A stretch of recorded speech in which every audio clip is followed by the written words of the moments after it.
Hello, everybody. Welcome back to another edition of the Advocates LSU Sports Update. I am football writer Wilson Alexander, joined as always by my colleague Leah Vann. Leah, it is a big week. LSU has beaten Alabama. It is in control of the SEC West and ranked number 7 in the college football playoff rankings. This was like one of the biggest games ever in Tiger Stadium. I mean, certainly one of the biggest wins. I mean, what were just initially your takeaways from a really incredible night there in Tiger Stadium? Yeah, I think one of the key things was how impressive Harold Perkins was defensively, how much pressure even this defensive front as a whole was able to get quarterback Bryce Young. And we're saying all week how difficult it would be, how elusive he is. Even as Micah Baskerville step up in the linebacker position, it felt like LSU's defense is for real, especially when it comes to its edge rushers, its linebackers.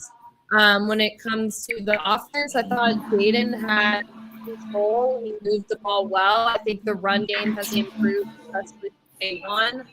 And obviously, even the pass game, he was his targets. And then to throw to a true freshman winning moment, I thought this was pretty funny. We kind of had talked a little bit about how the problem with Taylor at the beginning of the year was his number one target. And all of a sudden now it's a good thing. So those are my takeaways. Yeah, there's so much. It was interesting that this game, it's going to be remembered for the 2-point call, which, by the way, for any fans out there who haven't known this, it was included in my game story.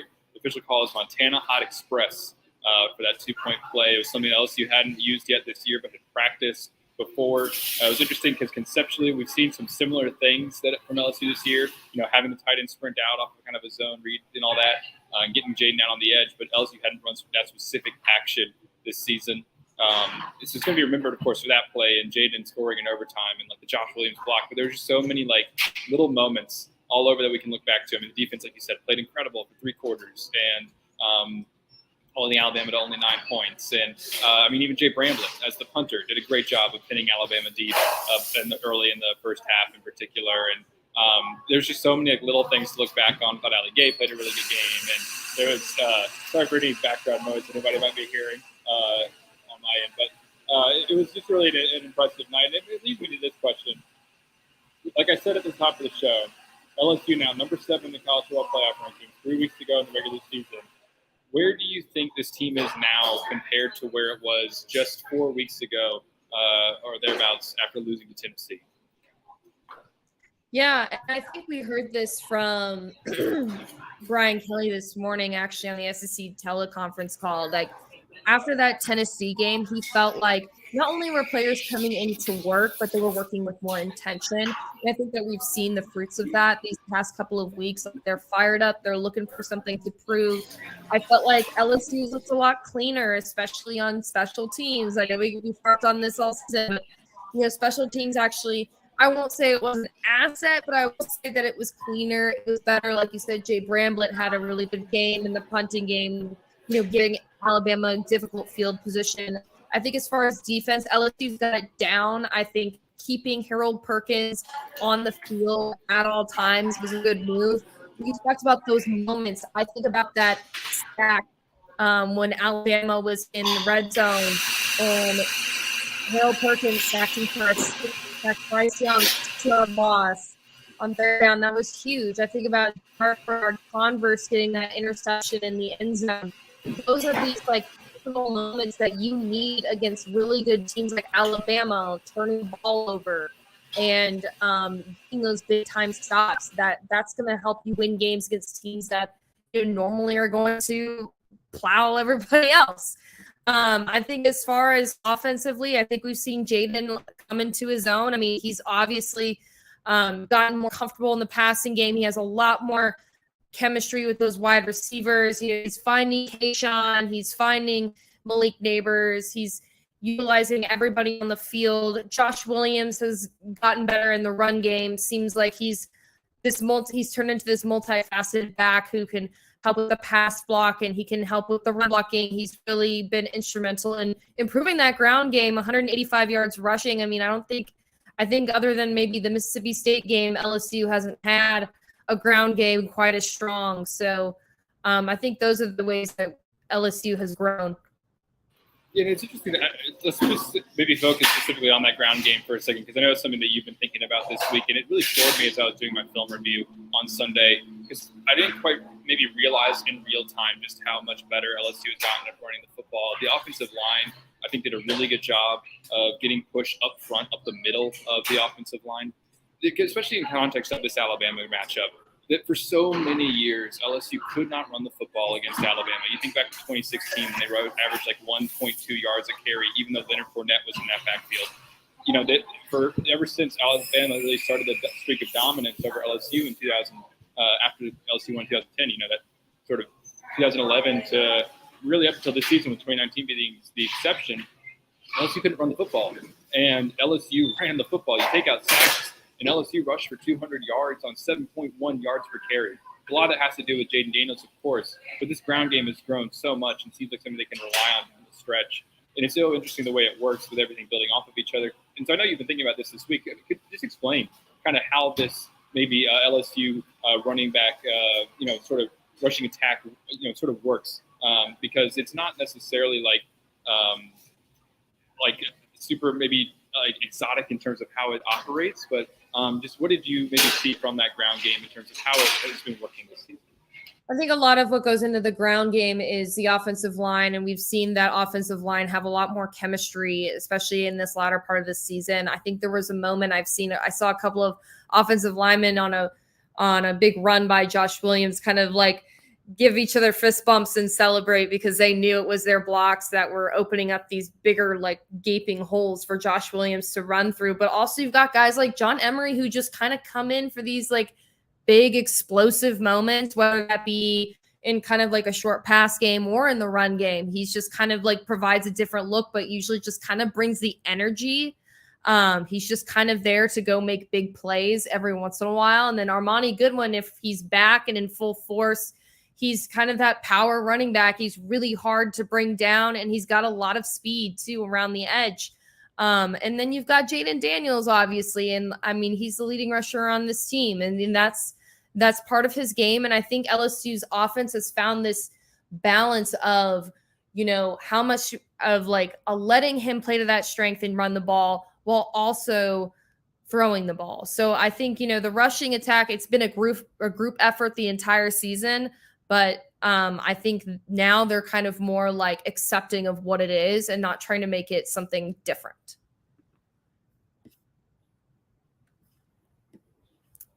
Oh, did we lose some volume? No, here we go. Sorry about that. Jaden had a big game running. If y'all have questions, please put them in the chat. We'll answer them. Absolutely, yes. Please send us your questions about this game or what's coming up for LSU.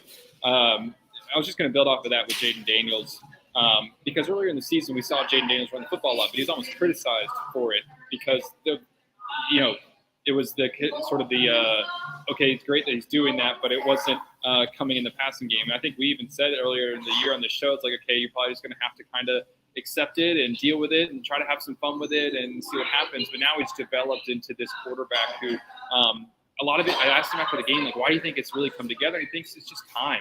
A lot of it is just time with the receivers, time with the offense, and a new scheme that maybe was overlooked at the beginning of the year, that this was a group that had not played much together, that Jaden came in like 2 weeks before the spring. He didn't have Kayshawn until preseason camp. But now that offense is suddenly clicking in the passing game because he's being more aggressive downfield. Even though Alabama took away a lot of what they want to do through the air, he only had a couple balls really thrown downfield, like over 10 yards in the air, that were completed. He was able to build, Mike Denbrock, I think he deserves a lot of credit for what he was able to build off of that and what they were able to do in the running game, and how Jaden was able to use his legs in a way that wasn't just improvisation, but really within the scheme and still do all the things that make him so special with his legs. It was phenomenal. Also, that Josh Williams should definitely get some credit because of what he's done the last few weeks. I know we've talked about him a few times, but he's been great. One thing about Jaden now is interesting is that he is one of, let's see if I can find the note exactly here. Looking through LSU's game notes. Let's see, he's accounted for 14. Here it is. He's the only quarterback in the football bowl subdivision to have 600 rushing yards and more than 1,700 passing yards this season. He's doing it, both through the air and on the ground. And all of a sudden, he's kind of sneaking into the Heisman conversation. which is a little bit interesting because Tennessee lost to Georgia and Hendon Hooker got knocked. Bryce Young, obviously they got 2 losses. He kind of got knocked. It seems a little bit wide open with CJ Stroud at the top. This is probably too early to even bring this up. But do you think Jaden Daniels could maybe, I don't know if he's going to win it because those are the 2-loss team and all that, but do you think he could maybe get to New York? Is there a path for him to get to New York? I think so. I think, also you think about non-quarterbacks like Blake Corum. If Michigan ends up being anything, he could probably be in the Heisman conversation.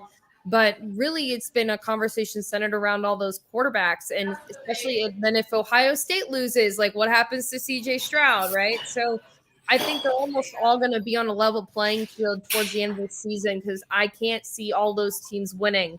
I mean, obviously, Michigan and Ohio State, one of them's going to go down. And CJ Stroud really struggled against Northwestern this past weekend. So, not only is it because of the competition, but also I think because of the improvement Jaden has shown and the value that he has shown. I mean, we're voting for the best player in college football, right? So this is somebody who is that this team leans on and obviously is good because of.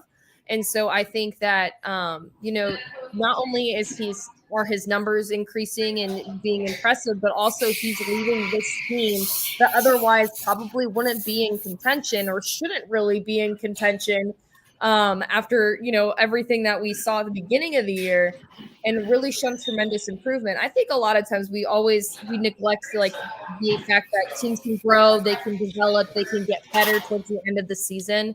And especially as college football fans, we kind of look back on in week 3, they lost to so-and-so. Well, think about how many changes we've seen to the defense, how many changes we've seen on the offense since, that Florida State loss, since even the Tennessee loss. There were a lot of defensive adjustments there. So I think, certainly Jaden could work his way into the Heisman conversation.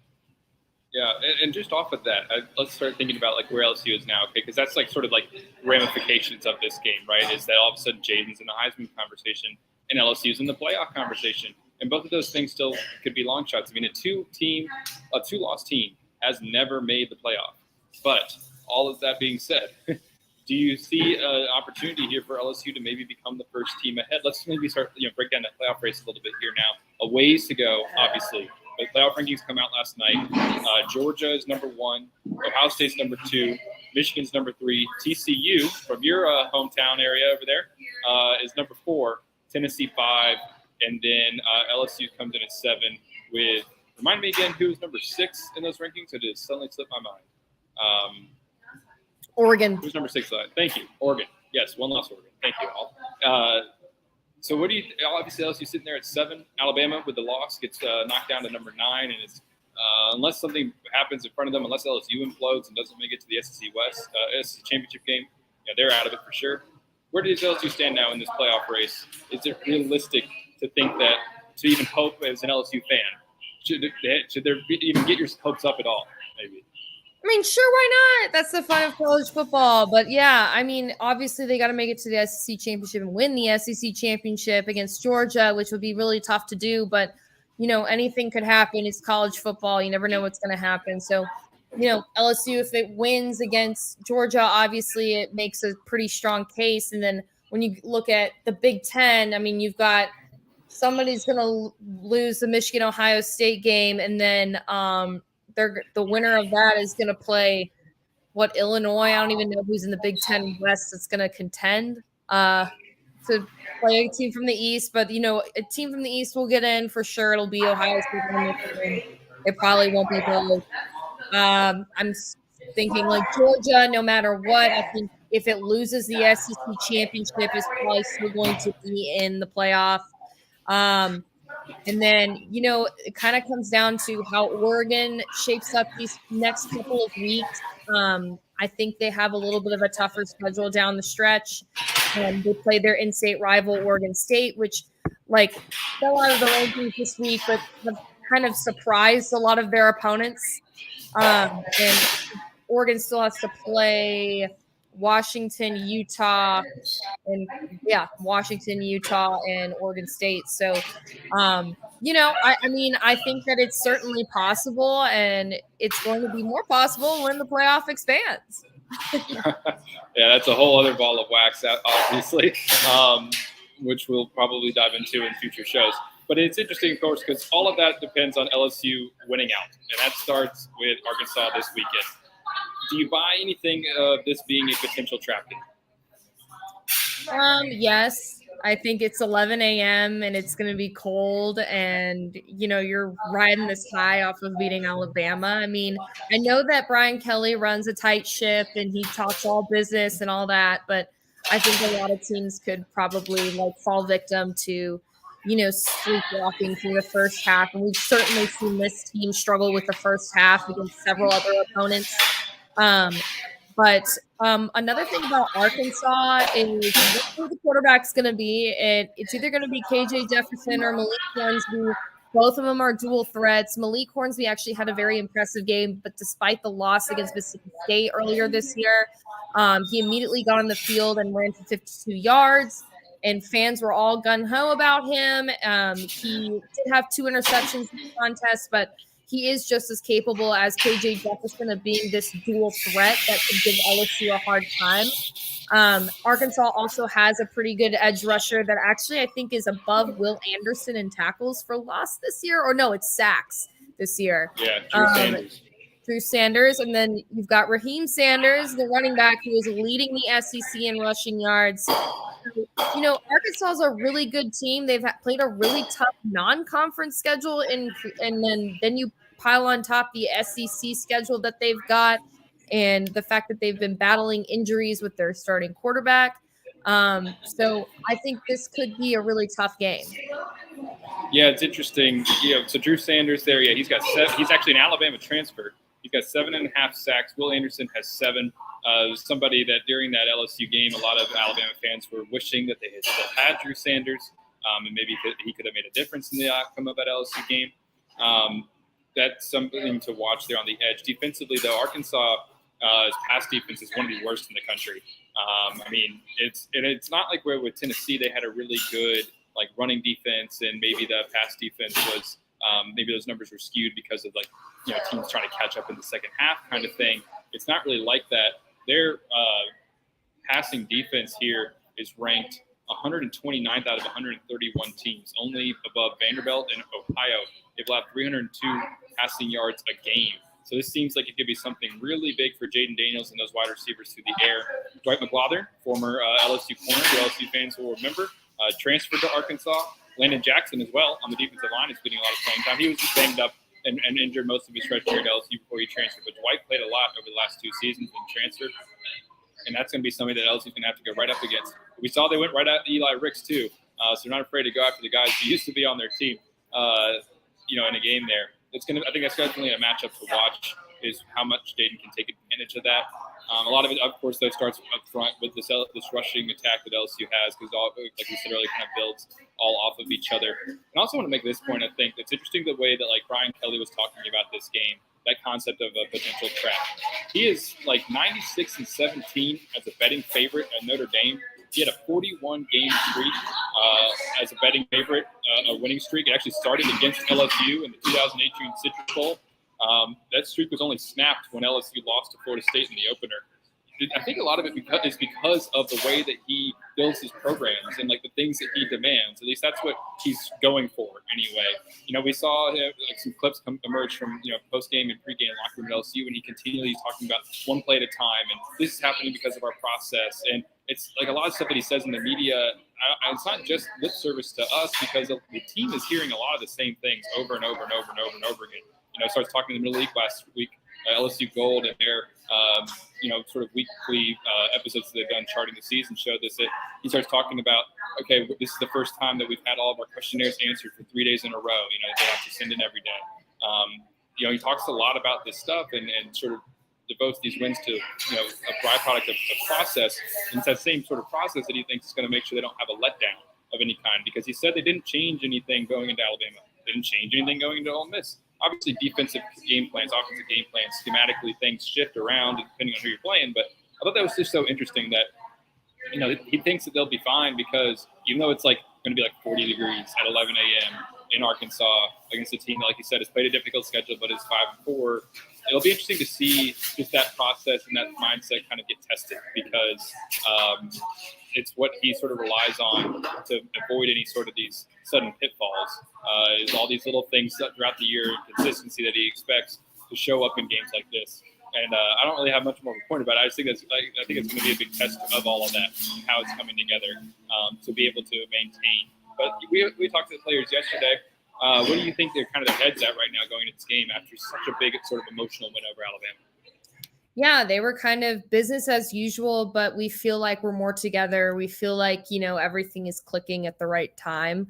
I think that's what we gathered from last evening. Who did we talk to? We talked to Josh Williams about the run game, and he said that really it's testament to the offensive line and the fact that he just feels like he's in his best shape. He's playing his best football right now.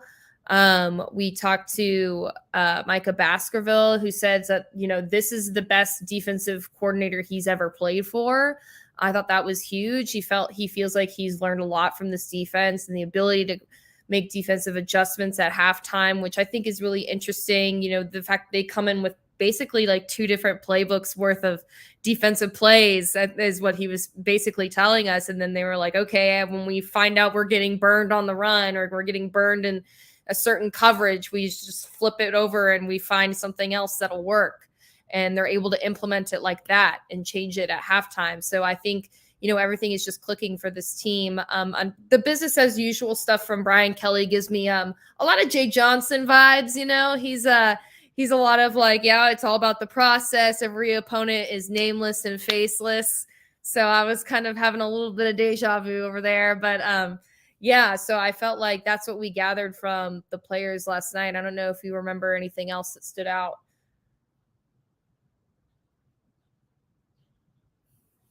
Keep meeting myself.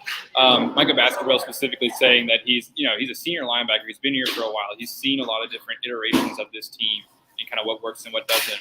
And he's seen them go through a championship run. And even though he wasn't an integral player in that, he was present for that.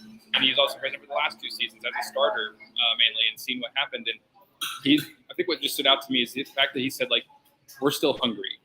And I think that's very important for this team that Brian Kelly sort of started talking about today on the teleconference that, all of a sudden now we're a little bit more of the hunted instead of the hunters because we have beaten Alabama and we're first in the West. That we're going to have to kind of change that way of thinking a little bit. But it sounds like even though that their place in the standings is changed, that they still have that mindset of they know what they've been through the last 2 years and they still feel like they are trying to make that a step, which as a full program, they are. They have not arrived just after beating Alabama, but they are, there's still a lot of work to be done on this roster to build this up to a place where you are like maybe a Georgia and an Alabama, even though you just beat Alabama. In terms of the talent throughout the roster, that's going to take a few classes to still build. But they're ahead of schedule right now. They are 7-2 overall, 5-1 in the SEC. And now here's the situation this weekend. If LSU beats Arkansas and Alabama beats Ole Miss, and LSU has punched its ticket to Atlanta to likely play Georgia in the SEC championship game, and then possibly, at 10-2, sitting there if it can win out against Arkansas, UAB, and then a reeling Texas A&M team, and maybe it's 10-2 at the end of the year here in year 1 under Brian Kelly playing for a title. A lot would that Georgia game would be extremely tough. We saw how Georgia played Tennessee, but we can get to all that down the road. Starts with Arkansas this weekend. 11 a.m. kickoff in Fayetteville on ESPN. We'll be there. We'll have you covered on every bit about it as we continue to go through this LSU season. Thanks for watching, everybody. Be sure to join us back here every Wednesday about 2 o'clock usually. We have the show Talking LSU Football. We want to hear your questions, so come prepared with those. Anytime, whatever you want to ask, we'll be sure to answer it. So thanks for watching, everybody. Find us over at theadvocate.com and NOLA.com. You can interact with us on Twitter. Sign up for our newsletter, and please consider a subscription so we can bring all this to you every week like we do. Thanks for watching once again. We'll see you next week. And for Leah and everybody else at The Advocate, this has been Wilson Alexander. We'll talk to you next time.